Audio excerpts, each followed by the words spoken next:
Dito tudo isto, eu quero convidar você a abrir a sua Bíblia no livro de Mateus. Evangelho de Mateus. Mateus que, de acordo com os teólogos, os estudiosos, os biblistas, foi um dos, ou se não, o primeiro evangelho a ser escrito. Há controvérsias em relação a isso. Mateus foi escrito com o objetivo de apresentar Jesus como Messias.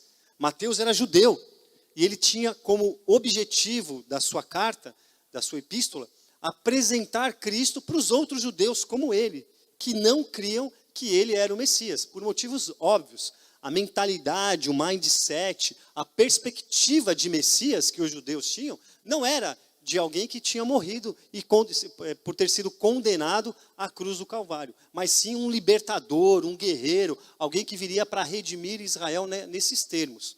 E Jesus, todo mundo sabe, veio para contrariar as estatísticas. E eu vou ler apenas um versículo, o 19 do capítulo 4. E é um versículo bastante conhecido de todos nós. Diz assim, Mateus capítulo 4, verso 19. E disse-lhes, e já eu vou dizer quem disse isso. Vinde após mim, e eu vos farei pescadores de homens. Antes de começar a explicar, expor o texto, eu fui ler essa mesma passagem em algumas outras versões da Bíblia. E as que eu pesquisei, a passagem é a mesma. Isso é muito interessante, para ver como que essa passagem é importante, ela não muda. Então, na versão Almeida, revista atualizada, na Bíblia King James atualizada, na New American Standard, também a mesma versão. Esse versículo é igual nessas três versões. Isso é importante, porque esse versículo, a gente consegue extrair muita informação e muita aplicação prática para a nossa vida. Mas deixa eu falar um pouco do que envolve esse contexto. Esse contexto envolve um cenário de pescaria. Literalmente, de pescaria. Quando eu falo em pescaria, eu fico lembrando das vezes que eu fui pescar. Não sei pescar. Fui uma vez tentar pescar só. Lembro quando eu trabalhava numa empresa lá em São Paulo, nos anos 2000, eu acho. Foi isso? Não, foi nos anos 90 ainda. A turma do escritório fez uma excursão para uma pesca marítima. E fomos nós pescar em alto mar, no litoral norte de São Paulo. Aquela experiência toda. Subimos no barco e quando chegamos em alto mar, a gente era uns 10, 12, todo mundo passou mal. Ninguém pescou nada.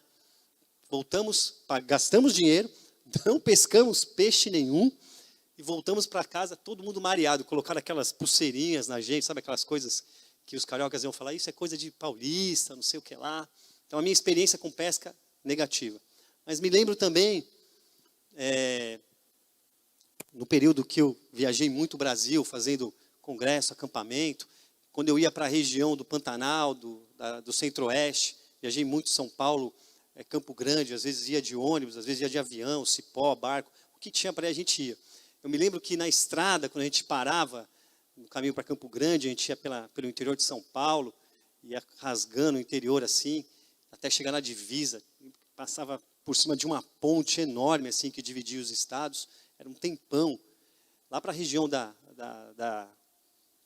cidade do presbítero Tony. Tony mora daquela região lá. Eu via aquelas caravanas de pescadores, gente com clube da pesca, gente que ia com camiseta, polo, tinha logo, os caras iam todos, ou então às vezes eu pegava o pessoal voltando, caixas e caixas de peixes, assim, que os caras pescavam. Então, esse cenário de pesca era o que envolvia esse texto aqui. O que tinha acontecido? Jesus estava andando à beira do mar da Galileia. Esse mar, que também pode ser conhecido como o lago de Genezaré ou o mar de Tiberíades. Na verdade, não é um mar. É um grande lago de água doce, que tem na sua margem, a distância maior assim, de uns 19 quilômetros. Esse mar da Galileia, hoje, geograficamente, ele fica localizado na divisa entre Israel, a Cisjordânia e a Jordânia. E ele era um lago de água doce, mas ali era praticado a pesca. A pesca que era uma cultura de subsistência, que era realizada por pescadores que tirava ali daquele lago o próprio sustento, o seu ganha-pão, a comida para pôr na mesa, mas também servia como uma atividade econômica. E eles podiam vender aqueles peixes e receber algum dinheiro para poder ter algum tipo de sustento. Então Jesus caminhava por ali. E aí ele se depara com um grupo de pescadores. E ele diz para esses pescadores, olha, vinde após mim e eu vos farei pescadores de homens. Esse é o contexto. Agora, interessante que nesse capítulo 4 ainda, se você for lá em cima no capítulo 4, você vai ver que o texto começa com Jesus sendo tentado no deserto.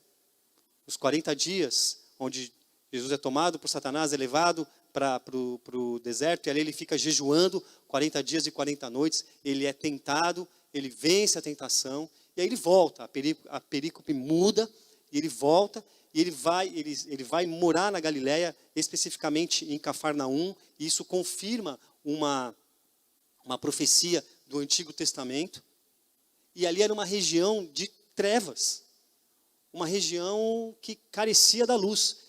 E o que Jesus começa a fazer? Jesus começa a anunciar o reino dos céus. Jesus ele inaugura o reino de Deus na terra. E ele prega o arrependimento. E ele começa a convocar pessoas para fazer isso junto dele. Esse é o contexto dessa passagem. Agora, o que chama atenção é como Jesus faz isso e quem ele chama para acompanhá-lo. Então a gente está falando de pescadores. Quem eram esses pescadores? Eram pessoas iletradas. Pessoas que não tinham, não detinham conhecimento, ou muito conhecimento. Não dava para comparar essa classe com os escribas, os fariseus, que eram doutores da lei. Muito pelo contrário. Esses caras eram rudes, toscos, uns xureques da vida, assim. Eles eram brutos, porque eles lidavam com a pesca. Imagina, naquele período, o que era ser um pescador. Em ter que costurar as próprias redes, ou remendar quando um buraco acontecia. As embarcações, elas eram precárias, não eram como hoje. Os recursos, a tecnologia, as técnicas de pesca, não eram como hoje. E nesse exato momento aqui que acontece, esses caras tinham passado a madrugada inteira pescando e não tinham recebido nada, não tinham colhido nada. Lá em Lucas a gente vai ver isso daí. Lucas capítulo 5, Lucas é mais detalhista sobre essa pesca maravilhosa, sobre esse chamado dos discípulos, e ele detalha a pesca maravilhosa. E Jesus, um nazareno, um carpinteiro que também não entendia nada de pesca. Lá em Lucas ele diz que ele pede para os caras irem para o lado onde as águas são mais profundas e jogar as redes de novo. E eles obedecem.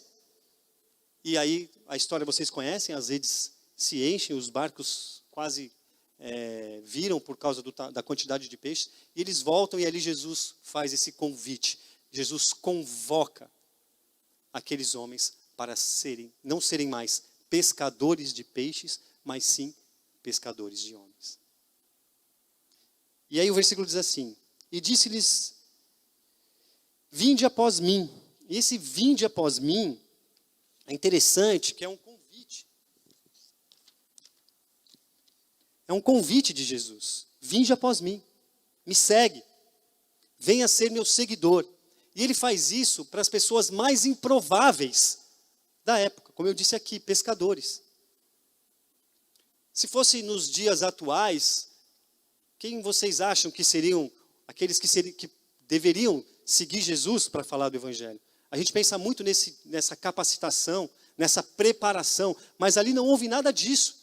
Jesus quebra todo o protocolo e pega aqueles caras de forma inesperada. O mais interessante é a resposta deles, né? O texto continua depois do versículo 4 e diz que eles imediatamente, eles largaram as redes e eles seguiram Jesus. É difícil de contemplar isso, de imaginar essa cena. Porque, deixa eu falar, eu não ia conseguir seguir Jesus agora sem mandar uma mensagem para Tarsila e falar, ó, estou indo, tchau. Entendeu? Não dá. Mas a gente crê na soberania das Escrituras e ela é categórica. Os caras largaram tudo, deixaram tudo para trás e foram. Esses improváveis, esses pescadores. Agora é interessante os desdobramentos dessa ação, os desdobramentos desse chamado e da aceitação desse chamado. Porque não tem preparo, não tem garantia, não tem certeza nenhuma, não tem planejamento. Andar com Jesus, você pode fazer todo o planejamento que você quiser, mas na prática vai ser bem diferente. E se os irmãos me permitem contar uma história pessoal minha, para ser redundante aqui, uma história pessoal minha, contar rapidamente como se concretizou na minha vida essa transição para o chamado ministerial. Me converto há 21 anos atrás, num carnaval, num evento de carnaval para jovens, num acampamento. Pouco mais ou menos de um ano, em 2000, eu vou ter uma experiência em loco naquele acampamento para servir e viver o reino de Deus ali. E aquilo mexe com a minha cabeça, meu coração. Eu fico sem dormir. Eu ouço a voz do Senhor. E aí eu passo 5 anos da minha vida num dilema entre largar uma segurança, largar as redes, largar a pesca, largar aquilo que me traz sustento, que me traz garantia, que me traz estabilidade e viver na interrogação. 5 anos. Eu cheguei a pedir demissão do meu trabalho, não aceitaram. Lá em 2001, mais ou menos. 2001. Não aceitaram. Meu chefe falou, cala a boca, senta aí, fica quieto e segue a vida. E graças a Deus que eu fui me aconselhar com o pastor da igreja onde eu estava frequentando. Ele falou, olha, antes de você ser um cristão, você é um cidadão também. Você tem responsabilidade, você precisa pensar melhor. E eu passei 5 anos amadurecendo o meu chamado. E aí eu passei 5 anos planejando, fazendo planilha. Eu nem sou da área financeira, eu sou da área administrativa, mas eu fiz planilha para racionalizar. Fiz um projeto. Nem sei onde está essa planilha hoje. Até que um dia eu decidi. Fui lá e entreguei meu cargo e as coisas aconteceram. E aí eu fui viver na prática. O que era isso? Ser um seguidor de Cristo de tempo integral. Porque na minha cabeça, hoje eu penso diferente, mas na minha cabeça, eu só ia conseguir ser isso que eu entendia nas Escrituras e que mexia comigo e me remetia à minha conversão, se eu servisse a Cristo integralmente. Essa era a minha história, o meu chamado. Eu tinha plena consciência disso. Deus era claro comigo nesse sentido. E essa é a minha história. A sua história é diferente, com certeza. Porque Deus age de formas diferentes. Agora, como diria o pastor Antônio, contudo, isso não significa que nós não somos pescadores. Porque todos nós podemos ser pescadores. Deixa eu repetir e melhorar. Todos nós devemos ser pescadores. E me vê, eu sou a 33ª pessoa, depois de ninguém, não vai... Quanto mais improvável você se sente, mais capaz você é. Porque deixa eu falar um negócio para vocês, muito importante. Se hoje você está aqui, se hoje você tem a consciência do pecado, se você hoje tem a consciência de que esse Deus que a gente acabou de louvar, que a gente celebrou a ceia, Ele é soberano, Ele te alcançou, a sua graça, por Ele ser misericordioso, gracioso, amoroso, Ele te resgatou, Ele tirou de você toda a condenação, Ele te trouxe para a sua maravilhosa luz, e hoje você tem a certeza da salvação, da vida eterna. É porque esse Deus fez um movimento até você. Não tem mérito nosso. E Ele quer te usar. Ele quer te usar. E a gente pode pensar, alguns mais críticos, mas Ele é Deus, Ele é soberano. Se Ele fizer assim, Ele pode convencer. Pode, é verdade. Mas é aí que entra a beleza desse Deus criador. O fato de Deus ter essa disposição, fazer esse movimento até nós, é mais uma prova da relação dele conosco, da importância que ele dá para essa relação de criador e criatura.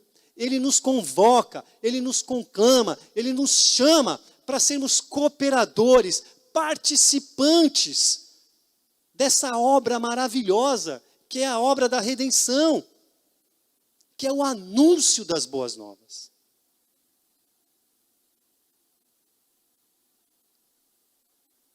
Vinde, como é que é? A primeira parte do versículo. E disse-lhes, vinde após mim. Vinde após mim. E esses caras seguiram Jesus. Seguiram Jesus por um tempo. Vocês conhecem a história. Vocês sabem do que eu estou falando. E durante esse tempo que eles seguiram Jesus, eles viram Jesus fazer muitas coisas. Difíceis de acreditar. Porque elas eram sobrenaturais. Sem dúvida nenhuma, sem dúvida alguma, interrogações, questionamentos, dúvidas passaram na mente e no coração desses caras. Tanto é que hoje o pastor Antônio pregou sobre o texto da crucificação de Jesus, em João 19.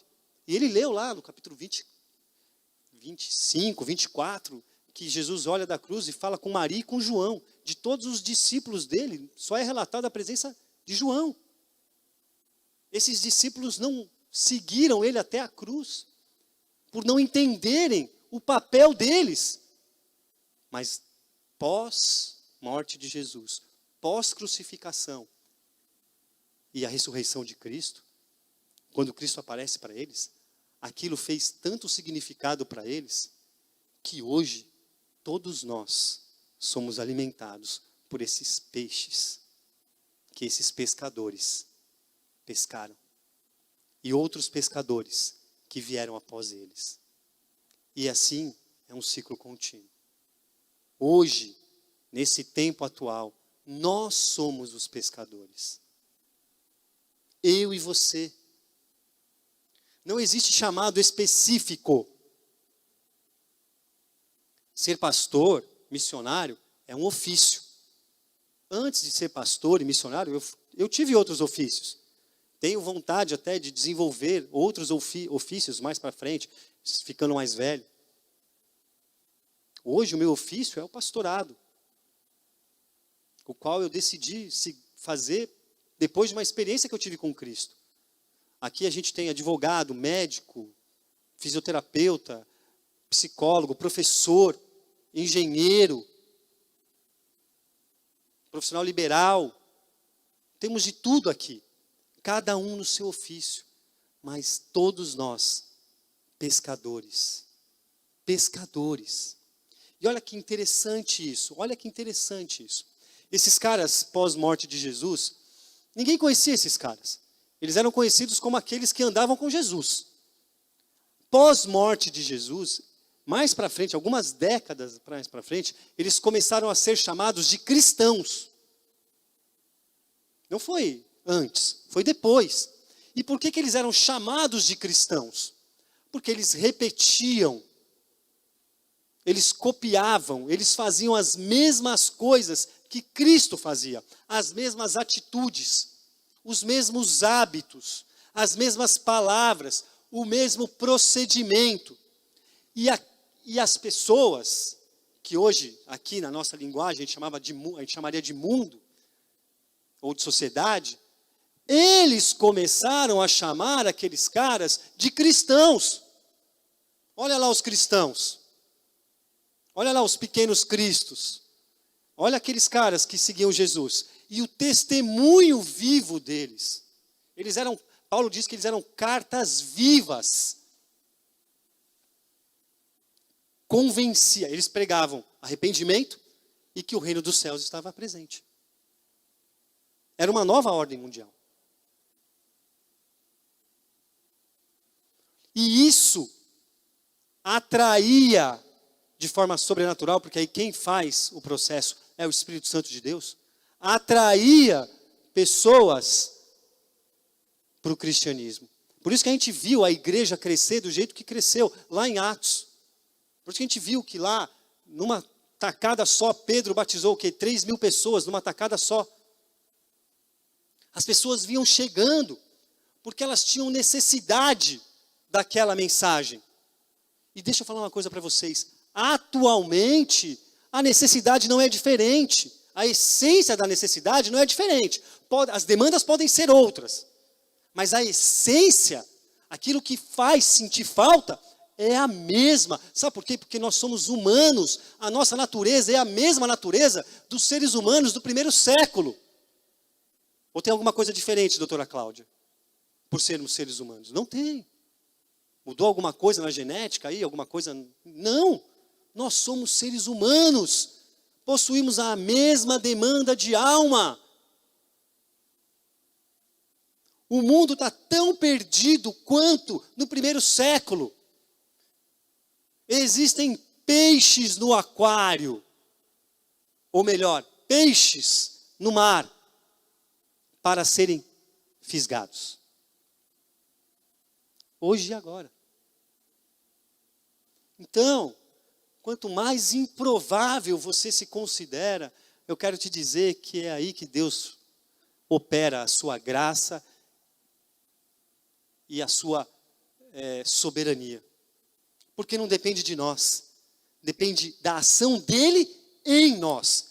Ou melhor, a ação dele em nós e através de nós. Somos pescadores.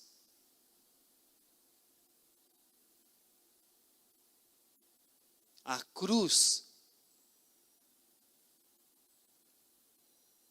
é a vara de pesca.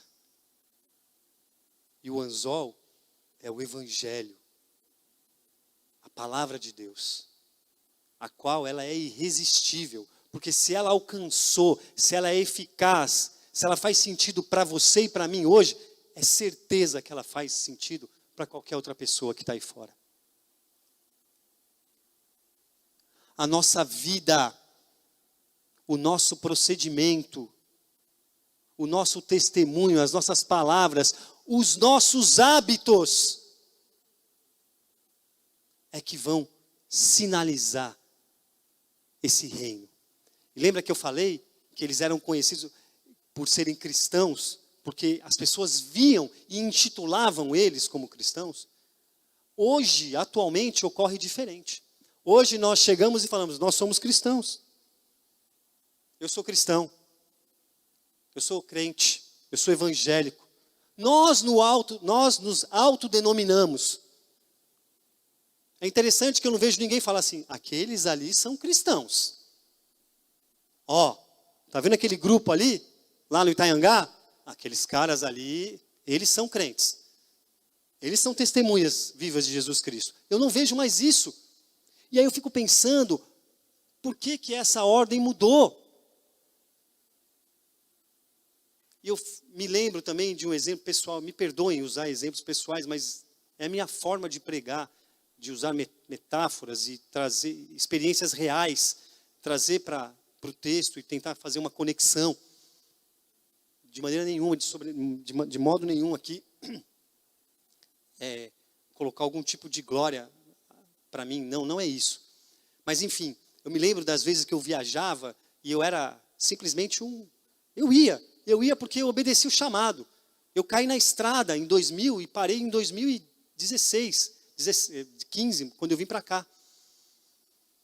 E aí eu chegava nas igrejas, no interior do Brasil, nas cidades, e as pessoas vinham e me chamavam de pastor. Eu falava, não sou pastor, pastor é aquele ali, ó. Tinha um menino no grupo que era pastor, que tinha feito seminário. E aí era a minha crise de eu achar que eu só podia servir a Deus se eu fosse pastor.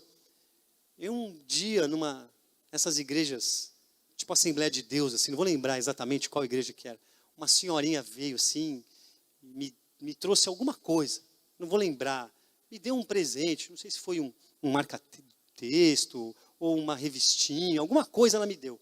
Uma senhorinha, enrugadinha, assim, ó, toda enrugada, saia, aquele estereótipo. E ela me chamou de pastor, e eu fui cair na besteira de falar para uma senhora, ô senhora, eu não sou pastor. Ela falou, meu filho, ela pegou na minha mão e falou assim, não é você que diz se você é pastor ou não. É Deus que te capacita. E quando Ele faz isso, o que sai de você é o que a gente enxerga. E eu vejo você, pastor. Ali, eu me acabei em lágrimas. Ser cristão não é nós nos autodenominarmos. Eu sou de Cristo. Porque, sabe o que Jesus Cristo disse para os discípulos? Uma das últimas orientações que Ele passou para os discípulos, Ele disse assim, está lá João 15, se eu não me engano. Ele disse assim, se praticardes as minhas palavras, se vocês fizerem tudo o que eu estou falando, todos dirão que sois minhas testemunhas. Somos pescadores, não por opção, mas por vocação. E quem nos vocacionou é aquele que veio antes de nós, o maior vocacionado de todos, Jesus Cristo de Nazaré. Então, nós não podemos desprezar essa vocação em Cristo, de sermos pescadores. E eu não estou dizendo aqui que você tem que largar tudo na sua vida e ir para o campo. Não é isso. Eu estou dizendo para você que se essa graça maravilhosa, esse amor extraordinário, ágape, sacrificial, ele faz sentido para você, significa que você tem uma vara e um anzol na mão. E você precisa usar a sua vida para praticar e para pescar. A segunda parte do versículo diz assim, e eu vos farei pescadores de homens.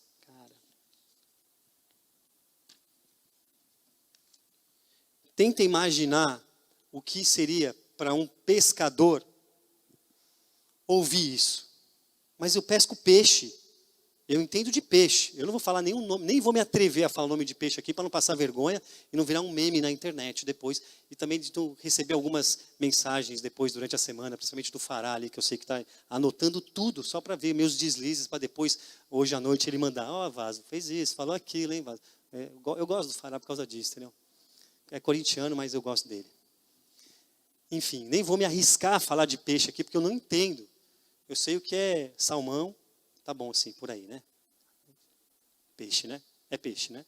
Então, beleza. Então, continuamos. Imagina o que é para esses caras, pescadores, por vocação, ouvir um cara que é carpinteiro, que estava ali passando na beira do lago, e fala, ó, vinde após mim que eu vos farei pescadores de homens. Como assim pescar um homem? Mas aí eu preciso recorrer às Escrituras e lembrar que Jesus aponta para a bem-aventurança daqueles que trabalham na obra de Deus. Provérbios, Salomão escreveu assim, o que ganha almas é sábio. Provérbios 11, 30. O profeta Daniel também escreve assim, os que forem sábios, olha, sábios de novo, hein? Pois resplandecerão como o fulgor do firmamento, e os que a muitos ensinam a justiça, resplandecerão como as estrelas, sempre e eternamente. Daniel 12, versículo 3. Diante dessa realidade, a gente consegue entender a declaração do apóstolo Paulo, quando ele diz, fiz de tudo para com todos, a fim de que, de um modo ou de outro, eu possa salvar alguns. 1 Coríntios capítulo 9. Como cristãos verdadeiros, devemos aproveitar todas as oportunidades que temos de lançar as redes do Evangelho e se apropriar da maravilhosa promessa e da honrosa tarefa de sermos também pescadores de homens. E quando eu penso nisso, me veio uma frase, uma pergunta, uma indagação na minha mente e no meu coração. Em que momento da nossa caminhada que nós deixamos de acreditar no processo? Porque pensa bem, e aqui eu preciso fazer um histórico sobre missões. É rápido. Nos anos 90, 80, o Brasil era considerado um celeiro de missões. E a gente frustrou as expectativas de missões mundiais. Não aconteceu isso. 30 anos depois, essa frustração ainda continua. Eu converso com alguns amigos, pessoas próximas a mim, sobre missões. O modo de fazer missões hoje mudou. E eu não estou criticando. Não estou criticando. É simplesmente uma leitura. Hoje nós fazemos missões através de Business as Mission, negócios como missão. Ou seja, existem hoje negócios sociais acontecendo com o intuito de investimento em missões e dessa forma anunciar o evangelho. Quer ver um exemplo prático disso? Aquele café que tinha aqui na nossa igreja, que muitos de vocês tomavam, do Pedrito e da Luísa. Aquilo era um Business as Mission. Não era muito lucro, mas todo o lucro, eles conseguiram treinar pelo menos uma turma de como é que chama? Refugiados. E ao mesmo tempo que eles treinavam esses refugiados, eles pregavam o evangelho para eles, através da própria vida. E alguns deles já frequentavam igreja. Estavam sendo iniciados no cristianismo. E através daquele negócio social, eles tiveram uma capacitação e foram inseridos no mercado de trabalho, como usando todos os recursos que existem na lei para refugiados. E nós, como cristãos, ou eles, sinalizavam o reino de Deus. Isso é pescar. Existem outros modos de fazer missão também. Esporte, tudo mais. O campo missionário, ou melhor, o investimento em missões nunca parou. A igreja, eu digo instituição, continua.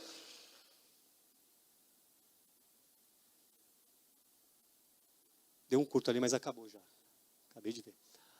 A igreja, como instituição, continua, como é que eu vou dizer, avançando, pregando o evangelho. E vai continuar. E vai continuar. Então, só que neste processo, em algum momento, ou melhor, nesta caminhada, em algum momento, nós deixamos de confiar no processo. E o que é deixar de confiar no processo? É no processo de que Deus tem interesse em nos usar na sua obra. Como pescadores. Porque esse chamado dos discípulos, esse chamado que eles receberam lá atrás, ele serve para mim e para você. A partir do momento que nós temos um encontro com Jesus Cristo, um encontro real e verdadeiro com o Evangelho da graça, nós somos convocados para sermos pescadores de homens, pescadores de almas. Não podemos fugir disso. Agora, sem ser religioso, sem ser legalista, sem ser criterioso, sem querer colocar um jugo desnecessário em cima dos meus ombros e dos seus ombros. A leitura que eu faço é que nós nos esquecemos dessa comissão. Nós nos esquecemos dessa, por que não dizer, responsabilidade.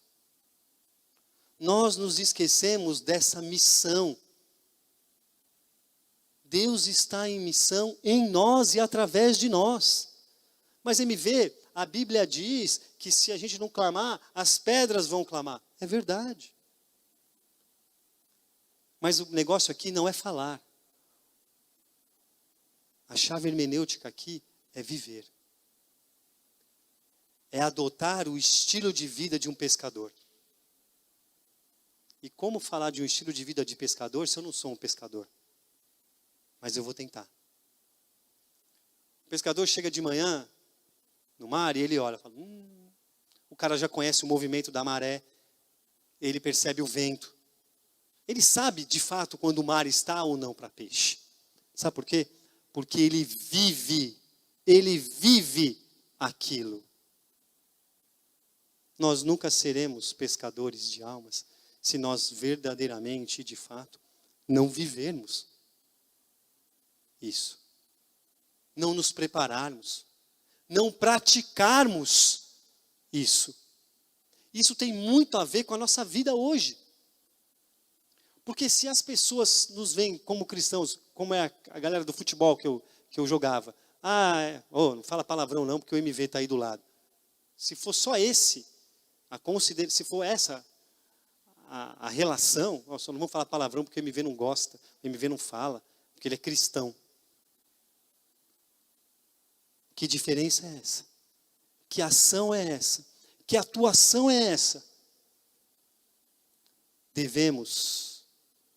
Olha, Deus, ali naquele momento, no capítulo 4 de Mateus, os caras largam as redes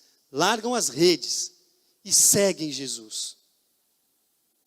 Seguem Jesus, eles viram Jesus operar milagres, eles viram Jesus curar, eles viram Jesus expulsar demônios, eles viram Jesus se autodeclarar: eu sou o Messias, quem vê a mim, vê o Pai.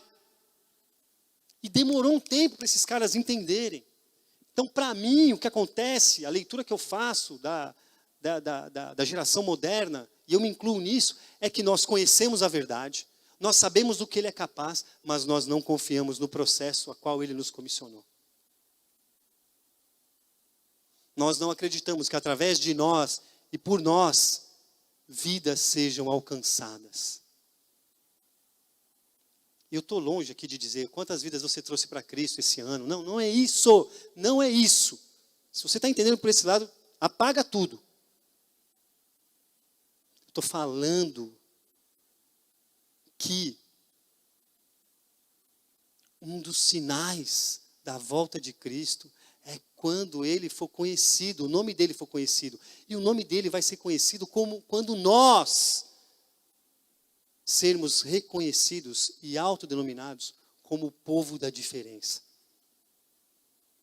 Não como nós somos denominados hoje.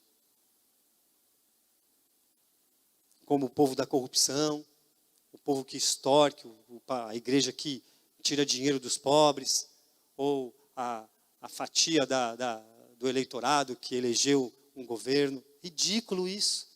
Ridículo isso. E a gente aceita isso. Pior, além de aceitar, a gente briga um com o outro por causa disso. Sabe por quê? Porque nós não confiamos no processo daquele que nos amou primeiro e nos chamou. É ridículo, e eu me incluo nisso. E não é fácil falar isso aqui de cima do púlpito. Admitirmos que estamos numa caminhada, estamos caminhando para uma guerra, porque a Bíblia diz que a nossa luta não é contra carne e sangue, é contra principados e potestades. E a gente está totalmente desarmado. Porque a gente vai para uma pescaria sem a vara e o anzol. Igual eu fui para o aeroporto uma vez viajar sem meu passaporte. Entreguei minha xerox autenticada do RG. Óbvio que eu não viajei. Óbvio que eu não viajei. Não fui sem, eu perdi no táxi, desculpa. É isso. Cadê a nossa identidade? Para isso nós precisamos resgatar, voltar em textos como esse. Vinde após mim, e o quê? Eu vos farei pescadores. Tem um mar de possibilidades na nossa frente. E eu quero encerrar essa mensagem com uma afirmação e uma pergunta. A afirmação é: confia no processo. Confia no processo. Volta no processo. Relê. Lê aqui. Deixa Deus falar com você. Se relaciona com Ele. Deixa Ele se revelar a você através das Escrituras. Confia no processo. Confia. Ser resistente. Ser perseverante. Viva até as últimas consequências esse amor maravilhoso que a gente canta, que a gente fala, que é fácil demonstrar aqui entre nós. Viva isso, de tal forma que esse amor flua através de você e contagie e contamine, tenha mais poder de contaminação do que esse vírus. E a pergunta é: qual foi a última vez que você pescou?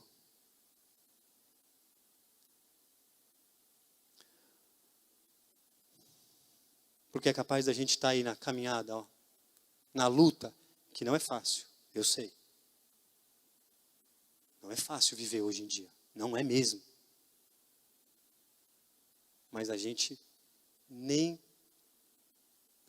abre espaço para as possibilidades de sermos pescadores de almas. A gente está mais preocupado com as coisas do hoje, do agora. E aí eu recorro àquele texto de Mateus 6, palavras do Senhor Jesus, que diz assim: não andeis ansiosos por coisa alguma. Antes, buscai em primeiro lugar as coisas do reino de Deus e a sua justiça. Eu arriscaria dizer que nesse processo nós precisamos ajustar o nosso foco das nossas prioridades e do nosso estilo de vida. Há quem diga, existem teólogos, pensadores cristãos que dizem que o cristianismo não é uma religião, e sim um estilo de vida. E eu gosto muito disso, porque a religião ela serve para religar algo que foi quebrado. No cristianismo, Cristo ou Deus vem ao nosso encontro e estabelece uma conexão direta através do Espírito Santo. Então não tem nada que religar. Cabe a nós vivermos de tal modo que seremos reconhecidos como seguidores daquele que nos chamou, que nos comissionou e que nos convida para pescar. Seja um pescador de almas. Deixa eu falar um negócio para vocês. Deus tem interesse, sim, em usar a sua vida e a minha vida. Como? Eu poderia te dar milhares de exemplos, mas Ele é soberano. E Ele sabe como fazer isso melhor do que eu. E eu não tenho resposta para todas as perguntas. Nem Deus eu acho que tem. Mas Ele sabe como agir com cada um de nós. Sabe por quê? Porque Ele é o proprietário. Ele detém o manual do proprietário. Ele sabe aonde é que estão os nossos defeitos. Ele conhece as nossas limitações. Mas além de tudo isso, Ele conhece o nosso potencial. E Ele sabe do que nós somos capazes. Sabe por quê? Porque nós fomos criados à sua imagem e semelhança. Somos cooperadores de Cristo nessa missão. E Cristo está em missão, Deus está em missão. Vamos juntos nessa. Para finalizar, eu vou contar uma história minha também. Hoje eu abusei. Eu caí numa missão em 99. Uma missão que trabalha com jovens. E aí, no segundo ano de missão, eu era responsável por alguns eventos lá e eu fui fazer uma camiseta. Sei lá, alguma coisa, tive que mexer no logo da missão. Eu nunca tinha reparado que o logo é um J, o presidente lá tinha desenhado tudo. E eu nunca tinha reparado que a perninha do J, assim, aqui na pontinha do J, era um anzol. Eu só fui reparar porque teve que mandar para gráfica, esses negócios, mexer em imagem. E eu falei, caramba, estou aqui há 2 anos e eu nunca reparei que esse J aqui é em forma de anzol. E aí eu fui conversar com o presidente da missão, que tinha desenhado o logo. Falei, por que que te inspirou a desenhar esse logo? Aí ele falou, quando eu era jovem, a gente tinha vontade de pregar Jesus para todo mundo. Porque lá na década de 60, era essa a mensagem.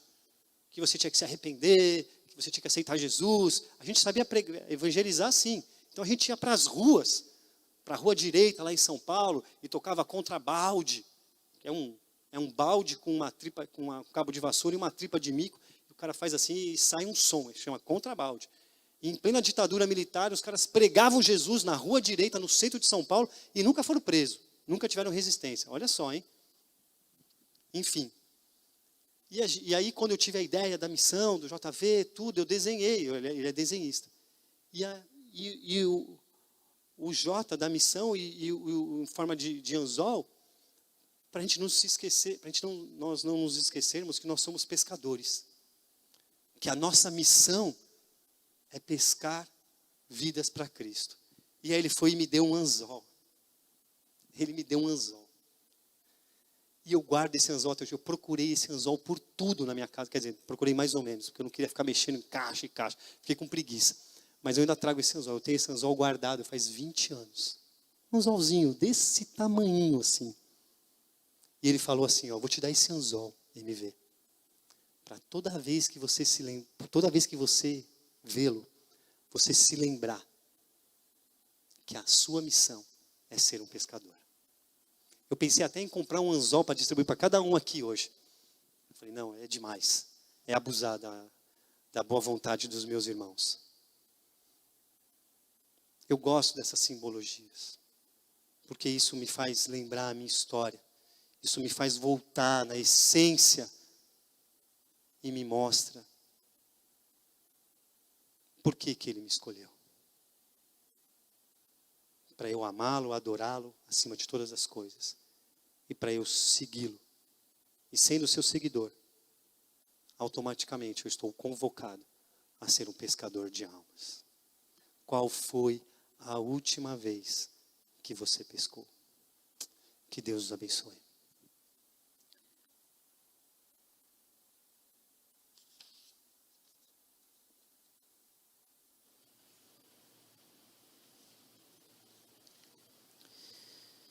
Senhor Jesus,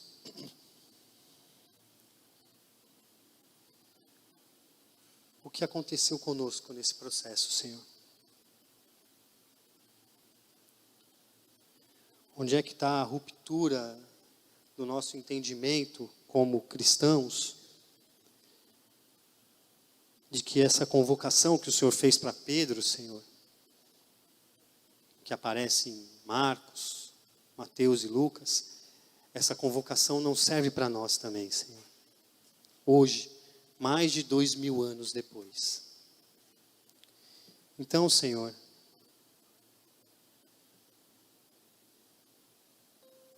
quero orar nesse momento, Senhor. Clamando a Ti para que voltemos à essência da adoração. Que voltemos à essência do princípio do Evangelho. E dessa forma não nos esquecemos, Senhor, ou não nos esqueçamos de que precisamos confiar no processo. Nesse processo que o Senhor iniciou lá atrás, quando enviou Jesus Cristo à terra para inaugurar o reino dos céus, pregando arrependimento e caminhando em direção à cruz, para que nessa cruz ele fosse morto, padecesse, e depois de 3 dias ressuscitasse, dessa forma, vencesse a morte, e garantisse a todos nós, vida eterna e salvação em Cristo Jesus. Existem pessoas perdidas por aí, Senhor. Existem pessoas famintas em conhecer o doce Cristo. Nós sabemos que o Senhor é soberano e pode se revelar a elas. Mas nós também sabemos, Senhor, que nós, eu e meus irmãos, eu e minhas irmãs, podemos participar desse processo. E a gente só precisa usar a nossa própria vida para mostrar para eles o que é e quem é Jesus Cristo de Nazaré. E quando isso acontece, Senhor, um universo de possibilidades se abre, Senhor. Portanto, Senhor, ajuda-nos, nos dê intrepidez, perseverança, compromisso, Senhor, de sermos cristãos genuínos e autênticos num mundo tão caído, Senhor.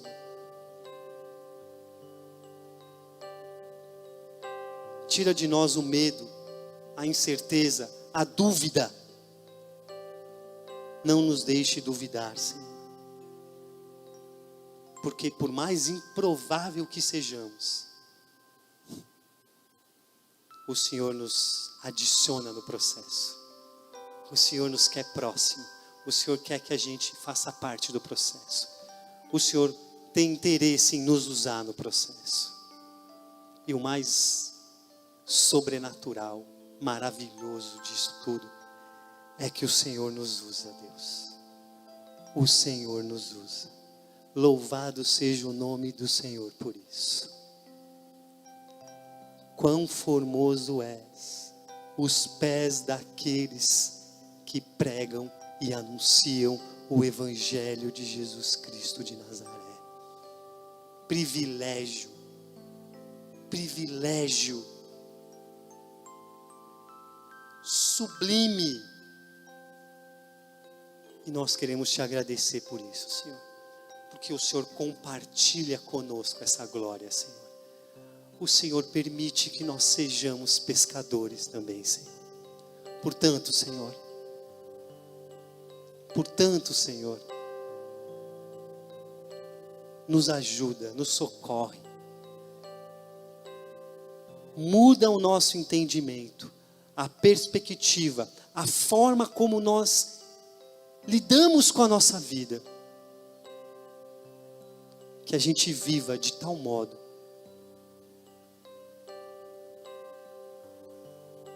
que um pescador vive, Senhor. Quando a gente acorda de manhã, a gente olha para esse mar, essa imensidão e fala: hoje o mar está para peixe. Usa-me, Senhor. Eis-me aqui. Coloca na minha frente oportunidades, possibilidades de eu ser usado por Ti para alcançar vidas, para a honra e glória do nome de Jesus Cristo.